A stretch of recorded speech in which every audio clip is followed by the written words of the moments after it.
एक एंगल 126 और 3 निकालने हैं।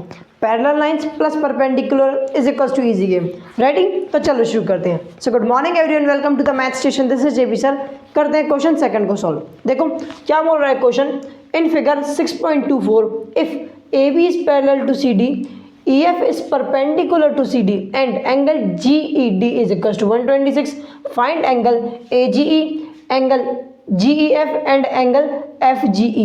ध्यान से समझा देता हूँ क्वेश्चन क्या क्या बोला हम लोगों को। जिसको पढ़ने में समझ आता है वेरी गुड। वैसे तो मैथ्स के क्वेश्चन ज़्यादा ट्रिकी होते ही नहीं है, ट्रिकी होते हैं लेकिन डिफिकल्ट नहीं होते पढ़ने में। चलो समझते हैं। ए बी पैरेलल है भाई साहब एक दूसरे के, और जो हमारी EF है भाई साहब, EF ये परपेंडिकुलर है CD के, परपेंडिकुलर है CD के। और तुम्हें बता दूं, जब किसी भी लाइन पे कोई दूसरी परपेंडिकुलर गिरती है, कोई दूसरी लाइन या फिर परपेंडिकुलर गिरती है तो 90 डिग्री बना लेती है। अरे हाँ ना बोले यार। तो ये जो एंगल है, ये वाला एंगल ध्यान से देखो, ये 90 डिग्री बन गया। ठीक है, समझाते चलता हूँ जिससे कि तुम्हें एक कॉन्सेप्ट माइंड में सेट होता चला जाएगा कि हम क्वेश्चन को कैसे देखते हैं, कैसे हमारी अप्रोच होती है। ठीक है भाई साहब। और क्या दिया है, पहले तो जो कुछ दिया होता है ना वो गिवन लिख लिया करो। लाइन पैरेलल थी, लिख दिया।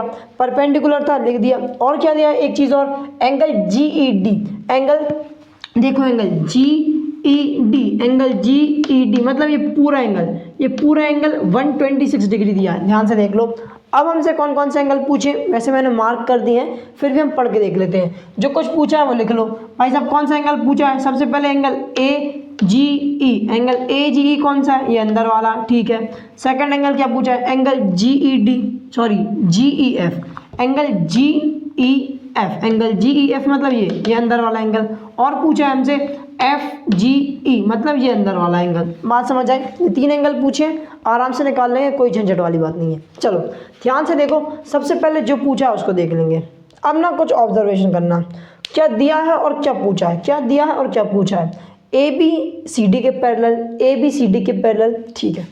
अब हमें इतना पता है कि जब दो लाइन पैरेलल होती है तो एक ट्रांसवर्सल, जब इन्हें कट कर दिए, दो लाइन पैरेलल्स को एक ट्रांसवर्सल कट कर दिए तो कुछ एंगल बनते हैं। बिल्कुल सही बात है। लेकिन मुझे पता है ये तो एक लाइन है ना, ट्रांसवर्सल भी तो एक लाइन ही होती है, तो इसको मैं कितना भी एक्सटेंड भी कर सकता हूँ। क्या सोचो, इसको मैं कितना ही एक्सटेंड कर सकता हूँ। क्या मैं इसको थोड़ा सा छोटा करके यहाँ से एरो नहीं लगा सकता? अरे एक्सटेंड कर सकते हैं तो छोटा भी कर सकते हैं, लाइन ही तो है। अच्छा, अगर ऐसा छोटा करते करते मैं इसको यहाँ तक ले जाऊँ और इस लाइन को मैं यहाँ तक ले जाऊँ, बिल्कुल सही बात है। तो क्या ये लाइन ट्रांसवर्सल नहीं रहेगी? अरे क्यों नहीं रहेगी, है तो बेसिकली लाइन ही, बस हमने उसको एक्सटेंड नहीं किया ज़्यादा। अरे हाँ ना बोल यार। बात समझ आई? अब इस फिगर को देख भाई साहब, ये एक लाइन दोनों पैरेलल। ये जो लाइन है GE, ये भी तो एक ट्रांसवर्सल ही हुई। अरे हाँ ना बोल यार, ये भी एक ट्रांसवर्सल हुई। EF या फिर FE बोलो, EF बोलो, ये भी एक ट्रांसवर्सल हुई। वैसे इस क्वेश्चन में इसका काम नहीं रहेगा, मेनली हमारा इसका काम रहेगा। तो अभी इसको थोड़ा सोच के चलो, तो ये भी तो एक ट्रांसवर्सल है। अरे हाँ ना बोल यार, बिल्कुल सही बात। तो जब ये ट्रांसवर्सल है तो इसमें वापस से वही पेयर्स बनेंगे, लीनियर पे नहीं, करस्पॉन्डिंग एंगल्स, अल्टरनेट एंगल्स बनेंगे ही बनेंगे। तो मैं ध्यान से देखूं, एंगल AGE, ये वाला एंगल मतलब ये वाला एंगल, और ये वाला एंगल मतलब कौन सा, GED, ये तो अल्टरनेट इंटीरियर एंगल्स हैं। और जब दो लाइन पैरेलल होती हैं तो अल्टरनेट इंटीरियर एंगल्स इक्वल होते हैं। अरे हाँ ना बोल यार। तो भाई साहब क्योंकि मुझे एंगल GED दिया है, नहीं दिया है, देखो GED दिया है बिल्कुल, तो भाई साहब अगर ये 126 तो ये भी 126, इसमें कोई शक वाली बात नहीं है। तो एंगल AGE कितना हो जाएगा भाई साहब, ये हो जाएगा एंगल GED के इक्वल हो जाएगा। अच्छा, क्यों हो जाएगा? जस्ट बिकॉज ऑफ को इंटीरियर थोड़ी ना, just because of alternate interior angle. बिल्कुल सही बात है भाई साहब। एंगल AGE की वैल्यू कितनी हो जाएगी, GED की वैल्यू कितनी है, GED की वैल्यू जितनी है उतनी यहाँ रख दो। तो मतलब एंगल AGE की वैल्यू भी कितनी हो जाएगी, 126 डिग्री। कितनी यार, 126 डिग्री। इसमें कोई शक वाली बात नहीं है। वेरी गुड, एक चीज़ सॉल्व कर दी। अब दूसरा एंगल देखते हैं।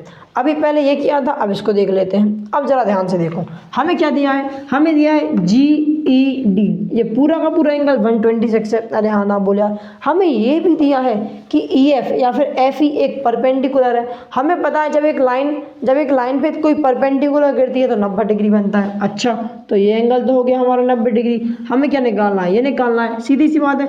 पूरा एंगल 126, इतना हो गया 90, तो 126 में से 90 हटा दो, ये मिल जाएगा। अरे हाँ ना बोल यार, बात समझ आई? 126 पूरा था, 126 में से 90 हटा दो तो ये मिल जाएगा।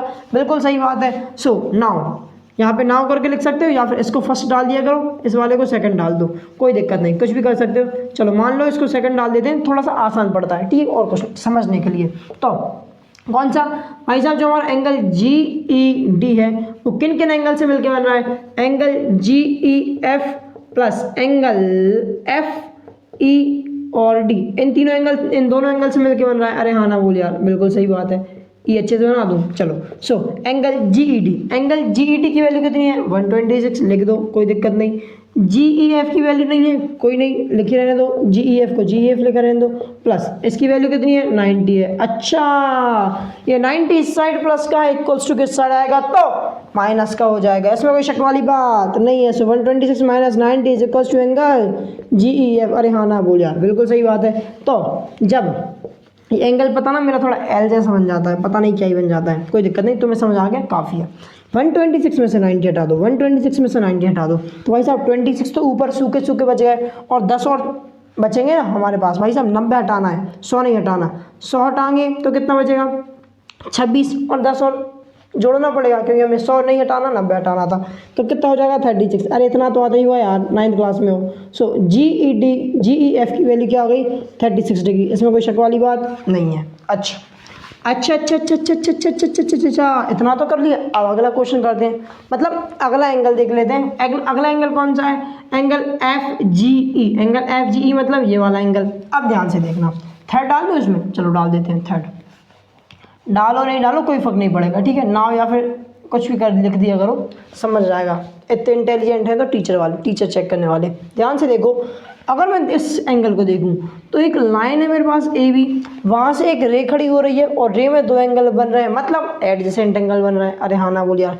और जब एक लाइन पे, एक स्ट्रेट लाइन पे दो एडजेसेंट एंगल बनते हैं तो वो दोनों एंगल लीनियर पेयर होते हैं, और लीनियर पेयर का सम या फिर लीनियर पेयर कितने डिग्री का होता है? 180 डिग्री का, 180 डिग्री का होता है। अरे हाँ ना बोल यार।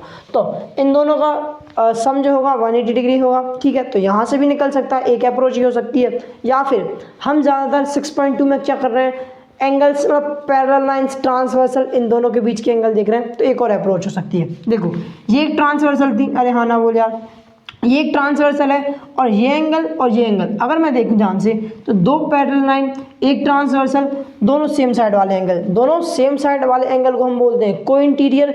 कोइंटीरियर का सम भी 180 होता है। कितना होता है यार? 180। एक्सरसाइज 6.2 में हम ज़्यादातर कोइंटीरियर यूज़ कर रहे हैं, तो मैं कोइंटीरियर करता हूँ। तुम लोग ये स्ट्रेट लाइन से भी कर सकते हो, कोई गलत नहीं करेगा, बिल्कुल सही बात है। चलो, लेकिन मैं कोइंटीरियर से करूँगा कि भाई साहब angle F G E plus angle कौन सा? एंगल जी ई डी, है ना। एंगल जी ई डी कितना हो जाएगा? 180 हो जाएगा। क्यों क्यों हो जाएगा भाई साहब? को इंटीरियर एंगल, यहाँ लिख दूँ मैं, यहाँ पे को इंटीरियर एंगल, चलो यहीं लिख दिया को इंटीरियर एंगल। भैया इसके लिए हमारा ये एंगल इतना हो जाएगा। एंगल एफ जी ई, इसका नहीं पता, रहने दो। जी ई डी कितना है? जी ई डी हमारा 126 है, 126 इक्वल्स टू हो जाएगा 180। अरे हाँ ना बोल यार, 126 इक्वल्स टू के उस साइड बजा दो, इक्वल्स टू के उस साइड बजा दो, तो कितना हो जाएगा? हैंड राइटिंग बुरी होती जा रही है, ज़्यादा स्पीड में लिख रहा हूँ, है ना, आराम से लिखेंगे, कोई दिक्कत नहीं। सो 180 माइनस 126 करा दो, सो एंगल एफ जी ई कितना हो जाएगा यार? 126 में से 180 में से 126 हटा दो। पहले क्या किया करो, ऊपर वाला नंबर छोड़ दिया करो। 180 में से 120 हटा दो आराम से, 60 बच जाएगा, 60 बच जाएगा। अब 60 में से 6 और हटाना पड़ेगा, क्योंकि हमने 120 ही हटाया था। 60 में से 6 हटाओगे तो कितना मिलेगा? 54। कितना यार? 54। तो मतलब कि भाई साहब हमारे तीनों के तीनों एंगल निकल गए इतने आसानी से। अबे इतने ही आसानी से, बस कॉन्सेप्ट याद रखो, डायग्राम को समझो। डायग्राम में जो चीज़ दी है ना, सब कुछ एनालाइज करो, फिर कुछ ना कुछ कहीं ना कहीं काम आएगा। इसलिए क्वेश्चन को समझो, पढ़ लो 2 बार 3 बार 10 बार 50 बार, नहीं ज़्यादा भी नहीं पढ़ना, 1 से 2 बार में समझ आ जाता है। नहीं आता तो 3 बार पढ़ लो, उसके बाद तो तुम्हें समझ आएगा। और लिख लिया करो गिवन टू ग्रुप, सबसे मेन इंपॉर्टेंट। चलो भाई साहब, चलो भाई चले। मेरे हिसाब से ये क्वेश्चन समझ आ गया होगा। वीडियो पसंद आई तो वीडियो को लाइक करो, शेयर करो, कमेंट करो, चैनल सब्सक्राइब करके बेल आइकन दबा देना। मिलते हैं नेक्स्ट वीडियो में, तब तक के लिए bye bye, have a good day.